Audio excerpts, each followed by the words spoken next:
Maduro, actuel président du mouvement des non-alignés, qui a prononcé un discours, consacré au thème répondre ensemble et de manière adéquate aux défis du monde moderne en respectant les principes du Bandung. Ce sommet a réuni des chefs d'État et de gouvernement d'environ 60 pays ainsi que des responsables des organisations internationales. En général, les délégués de près de 160 pays des organisations internationales ont rejoint ce sommet lors duquel 4 documents devraient être adoptés. Le mouvement de non-alignés est une organisation internationale regroupant 120 États. Il compte 17 États et 10 organisations internationales qui ont le statut d'observateur. La République d'Azerbaïdjan a reçu le soutien total des États membres du mouvement des non-alignés et en devenu donc membre de part entière le 26 mai 2011 en participant aux diverses réunions et conférences du mouvement et renforçant donc ses relations bilatérales avec les pays membres. L'Azerbaïdjan contribue donc à la réalisation des objectifs et principes de l'organisation. Nous revenons au sommet de Sochi en Russie, en marge de ce sommet Russie-Afrique, le premier du genre. Le président de l'autorité des ports et des zones franches, Aboubacar Omar Hadi, a participé à un panel de discussion du forum sous le thème « Les infrastructures de transport sur le continent africain ». Opportunité de mettre en œuvre des projets conjoints. Les panélistes ont procédé à un débat sur les secteurs des transports en Afrique qui possèdent un excellent potentiel de développement. Les chemins de fer du continent sont très prometteurs, tout comme les entreprises. Plusieurs pays africains ont donné la priorité au développement de leurs infrastructures de transport compte tenu en particulier de la capacité des transports à stimuler la croissance dans les industries à clés. De plus, notre pays montre qu'il peut surmonter aux obstacles au développement. C'est ce qu'a précisé le président de l'autorité des ports et des zones franches, M. Aboubacar Omar Hadi, qui est intervenu lors d'une séance plénière consacrée au développement des infrastructures. Dans son intervention, le président de l'autorité des ports et des zones franches, Aboubacar Omar Hadi, a indiqué que le continent africain est au centre du monde, l'Europe au nord, l'Asie à l'est et les Amériques à l'ouest. Toute infrastructure que nous construisons en Afrique va servir de pont terrestre pour le commerce mondial. Depuis 4 ans, nous construisons 4 ports et une zone franche à Djibouti ainsi qu'un chemin de fer. C'était le premier chemin de fer en Afrique sur le continent dans les années 1897 à 1917. 20 ans à construire et à nouveau, nous avons marqué l'histoire avec le premier chemin de fer totalement électrifié du continent Djibouti reliant à l'Éthiopie, Addis Abeba, a ajouté le président de l'autorité des ports et zones franches.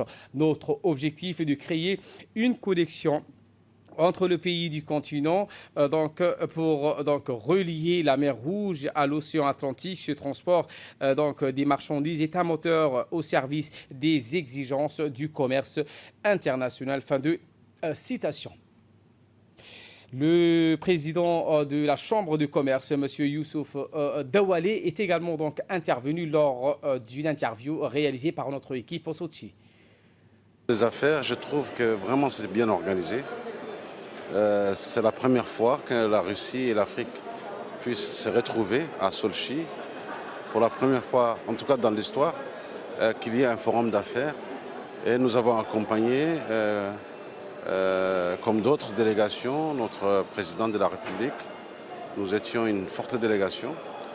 Nous avons aussi appris que je dirais l'essentiel de ce forum était de lier les hommes d'affaires russes et les hommes d'affaires africains comme d'autres pays l'ont fait. C'est une belle opportunité, une belle vitrine, une très bonne initiative aussi. Et je pense que c'est c'est un début parce que ce que nous avons vu dans cette exposition est quand même merveilleux justement en regardant les opportunités qu'offre la Russie par rapport à l'Afrique, particulièrement à la nouvelle technologie, à la télécommunication, à l'énergie, à l'eau potable, en passant par les constructions comment dirais-je, de chantiers. Voilà ce que j'avais à dire. Je suis aussi très content d'avoir rencontré les organisateurs de cet événement qui souhaitent venir à Djibouti, faire une exploration, faire un partenariat pour l'Afrique. En ma qualité de président de la Chambre de commerce panafricaine, je leur ai proposé que Djibouti pourrait être un hub ou une plateforme, je dirais, d'exposition, de partenariat pour l'Afrique. Retour à Djibouti, où le ministre de la Santé, Mohamed Warsame Diria, a présidé hier une cérémonie de lancement de la Semaine nationale de lutte contre les cancers génitaux féminins qui s'est tenue au Palais du Peuple. Une cérémonie qui a débuté par la visite des différents stands en présence de la ministre de la Femme et de la Famille, Mme Oumina Ahmed Hassan, et de la ministre des Affaires sociales et des Solidarités, Mouna Ousmane Adan, ainsi que le maire de Djibouti-Ville, Mme Fatouma Awale Ousmane, qui ont pris part à cette visite des stands thématiques préparés à cet effet. Rappelons que la journée de lancement s'inscrit dans le cadre de la promotion des activités de dépistage des cancers génitaux qui sont accessibles gratuites au niveau du Centre national de santé reproductive, le CENIA, et compte tenu de l'aspect multisectoriel de lutte contre les cancers féminins. L'événement a également vu la participation du représentant de l'OMS, Dr Ahmad Zoutein, et du représentant du HCR, Monsieur Abdoulaye Bari, ainsi que de plusieurs autres partenaires techniques et financiers et des représentants de la société civile qui soutiennent cette initiative. La journée s'est donc déroulée dans un esprit de convergence d'objectifs en vue de faire un vibrant plaidoyer en faveur des éliminations des cancers génitaux féminins grâce à l'intensification des actions préventives et à travers des activités de dépistage systématique précoce qui sont à même de les guérir à temps. Et des fois traitables. Mais que faisons-nous pour vraiment assurer que nos femmes vivent en santé? Le dépistage, c'est une grande partie de la lutte contre les cancers, parce qu'un cancer qui est dépisté à temps peut ne pas se développer, et le traitement est beaucoup plus efficace. Après un temps de latence, il se trouve que c'est un peu trop tard. C'est l'heure de la prière à la Asr. Je vous retrouve dans quelques instants. Allahu Akbar, Allahu Akbar. Allahu Akbar, Allahu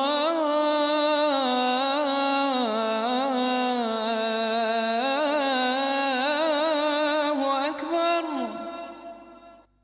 Ashhadu an la ilaha illa Allah.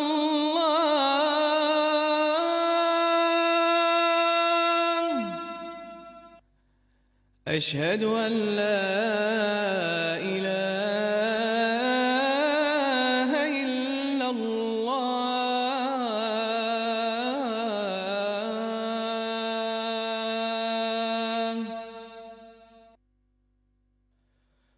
أشهد أن محمدًا رسول الله.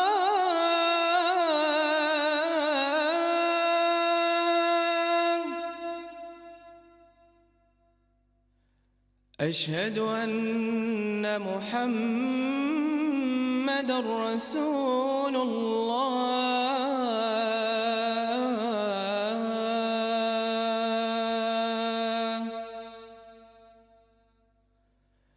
حي على الصلاة.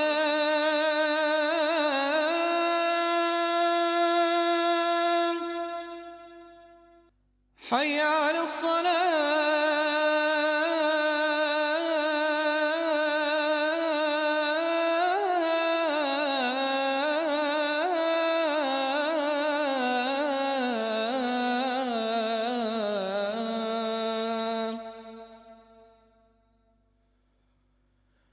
حي على الفلاح.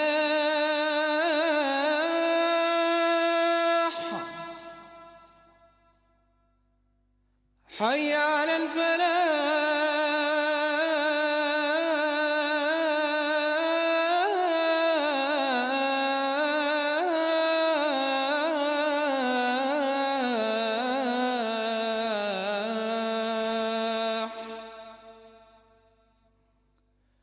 الله أكبر الله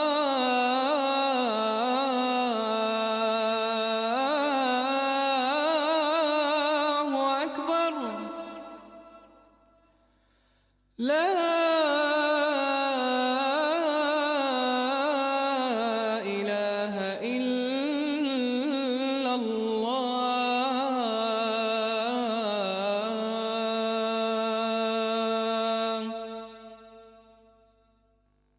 اللهم رب هذه الدعوة التامة والصلاة القائمة آت سيدنا محمدا الوسيلة والفضيلة وابعثه اللهم مقاما محمودا الذي وعدته إنك لا تخلف الميعاد. Place maintenant aux interventions lors de cette journée de dépistage des cancers génitaux féminins. En premier, la ministre des Affaires sociales et des Solidarités, Mme Mouna Ousmane Adan, qui a souligné l'intérêt de la mise en place de l'assurance maladie universelle, notamment à travers sa branche non contributive, à savoir le programme PASS, qui permet donc aux femmes d'avoir accès aux soins et aux prestations de base. Écoutons ses propos. Nous sommes réunis aujourd'hui pour appuyer les efforts de l'État, de ses partenaires, visant à sensibiliser les populations cibles aux comportements les mieux indiqués pour éviter ce cancer génitaux féminin. Nous savons tous en effet que ce cancer affecte les personnes et ceux qui l'aiment et l'entourent également. Dès lors qu'elle affecte sévèrement les jeunes femmes et aboutit à leur décès, la maladie devient un problème social requérant l'intervention de l'État et les autres intervenants sociaux. Même si les autorités publiques déploient les moyens de prise en charge sanitaire et sociale, aidés en cela par ses différents partenaires, nous ne cesserons de considérer que chaque décès dû au cancer est une mort de trop, car elle aurait pu être évitée si le diagnostic était réalisé à temps. En conséquence, plus la sensibilisation de la femme est développée et répandue, plus la santé des ménages et des enfants en particulier est préservée. Car il ne faut pas oublier que si la maman est le pilier de la famille, sa bonne santé est un gage de bien-être de ses enfants et de l'équilibre du foyer.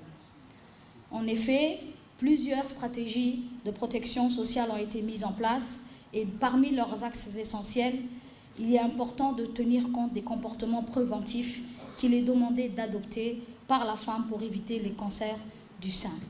L'assurance maladie universelle est aussi un programme éminemment utile dans ce contexte, puisque sa branche non contributive, à savoir le programme PASS, permet aux femmes vulnérables d'avoir accès aux soins de santé.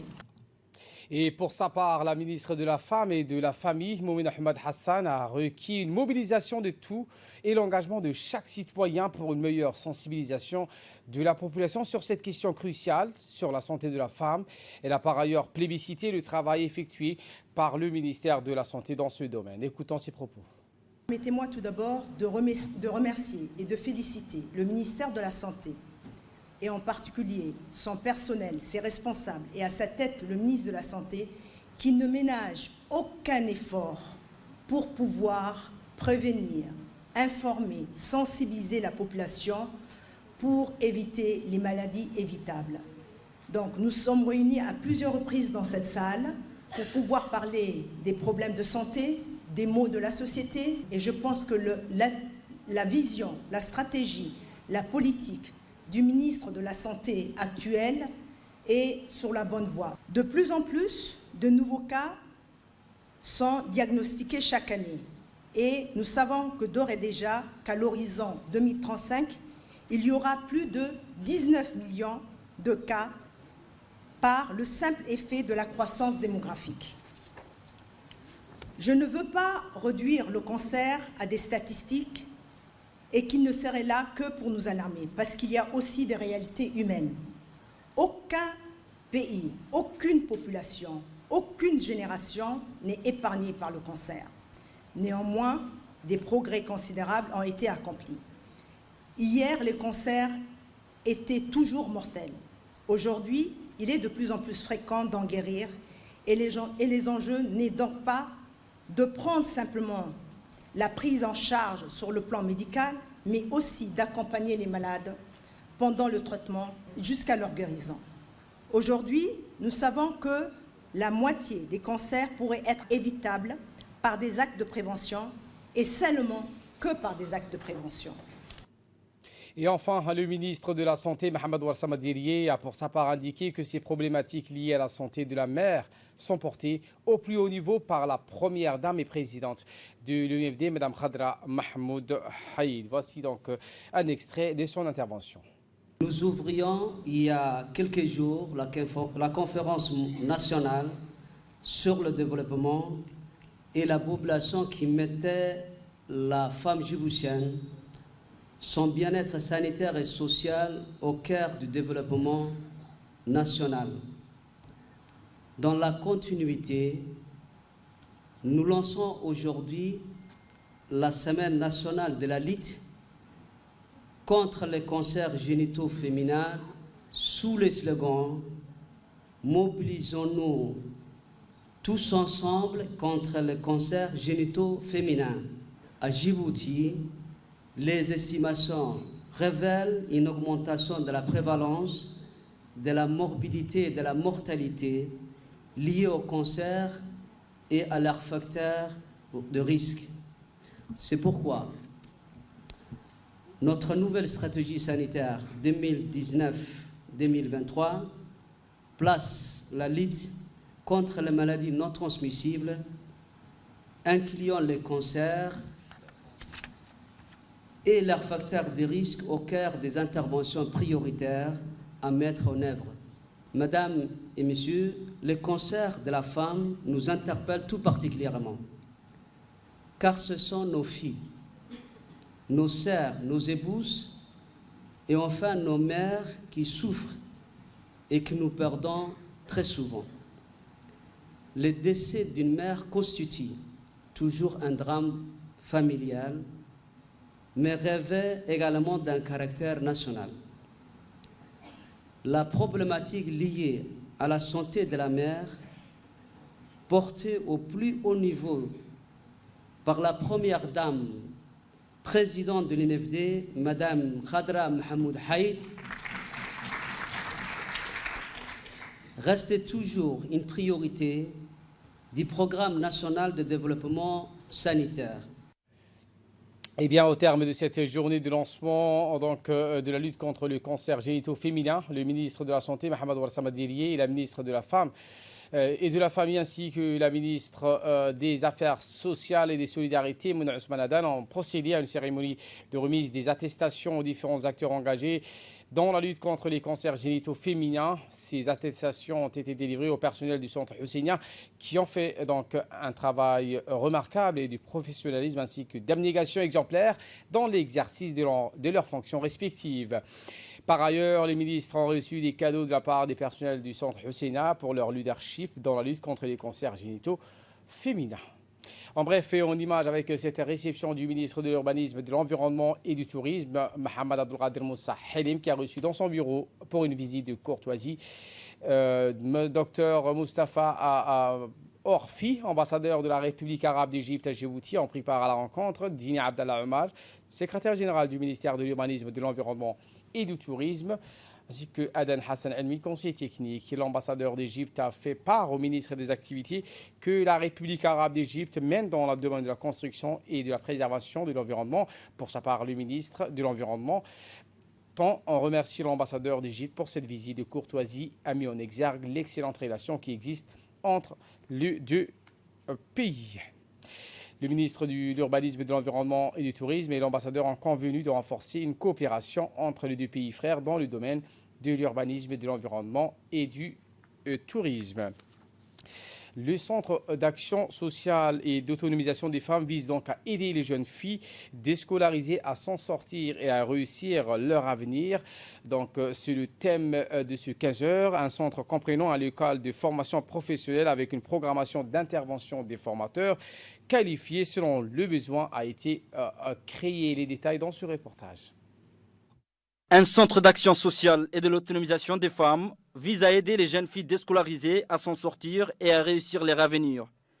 Un centre comprenant un local de formation professionnelle avec une programmation d'intervention des formateurs qualifiés selon les besoins, un espace TIC multimédia, un emplacement pour des cours de soutien et langue, un département entrepreneuriat et accompagnement à l'autonomisation, une salle de coiffure, des coutures ainsi que la salle de cuisine.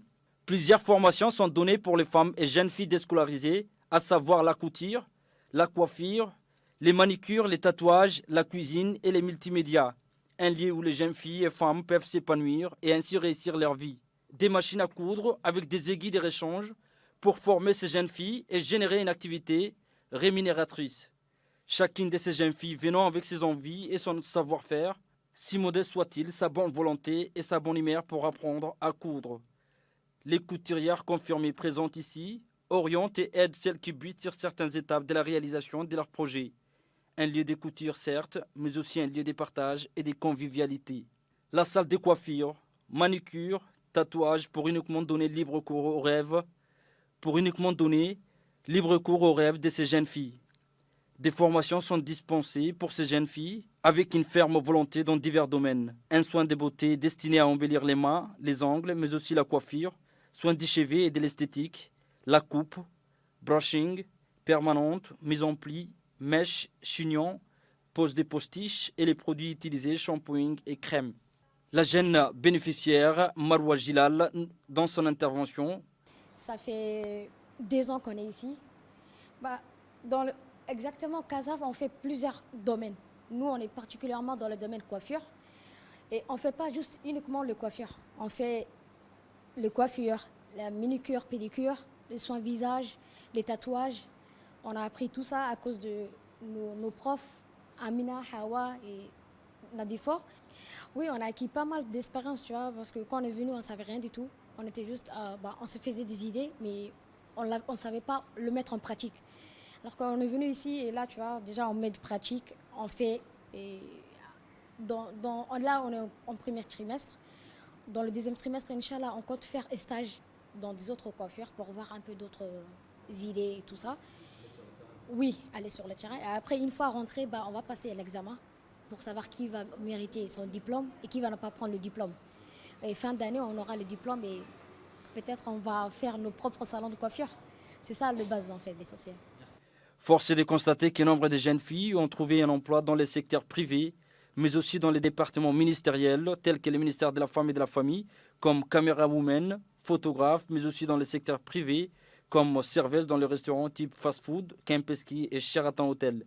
Cependant, afin d'attirer la pérennité du projet à long terme, les centres envisagent d'augmenter le nombre d'entreprises partenaires et ainsi d'offrir aux jeunes davantage d'opportunités grâce à un panel de formation plus large, d'aider les jeunes à créer leur entreprise en établissant des liens avec des organismes de microfinance, d'augmenter le nombre de jeunes bénéficiaires et d'améliorer les mentorats post-formation. Pour ce faire, ces activités demandent des financements supplémentaires afin d'asseoir sur la durée des activités du projet et de mieux répondre aux souhaits et compétences des jeunes.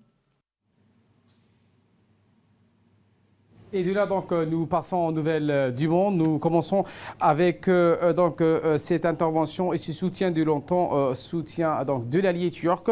Pour la première fois, depuis le déclenchement de l'offensive turque en Syrie, l'OTAN s'est réunie au niveau ministériel et la réelle politique l'a largement emporté sur les préoccupations humanitaires. Pas question de réprimander la Turquie, un allié stratégique, encore de la sanctionner. Quant à l'idée avancée par l'Allemagne, une zone de protection internationale, elle a été accueillie avec tiédeur. Une zone de sécurité dans le nord de la Syrie. La ministre belge des Affaires étrangères n'est pas contre, mais ce sera difficilement réalisable sans l'accord de la Turquie et de la Russie sur le terrain. La Turquie a interrompu son offensive après un accord scellé avec Moscou et les Kurdes poursuivent leur retrait, chasser les zones de la frontière turco-syrienne, un retrait surveillé par les forces russes très présentes dans la région. Je vous le disais en titre, ce camion de l'horreur, la police britannique tente de reconstituer l'itinéraire Près de 2 jours après la découverte de 39 corps sans vie à l'arrière d'un camion, la police britannique cherche encore à éclaircir de nombreuses zones d'ombre. Le camion frigorifique a été retrouvé dans la nuit de mardi à mercredi. À l'intérieur du conteneur, les dépouilles de 39 personnes, dont 8 femmes. Tous étaient de nationalité chinoise. La police tente de reconstituer donc cet itinéraire. C'est d'autant plus difficile que les camions en provenance de Dublin a seulement pris en charge le conteneur à son arrivée en Angleterre. Son conducteur, un Nord-Irlandais de 25 ans, a été arrêté. Selon les forces de l'ordre britanniques, les filières d'immigration clandestine emploient des méthodes de plus en plus risquées pour échapper au renforcement des contrôles. Voilà pour l'essentiel de ce 15h. Merci de votre fidélité. Restez avec nous. Le programme continue sur Télé Djibouti.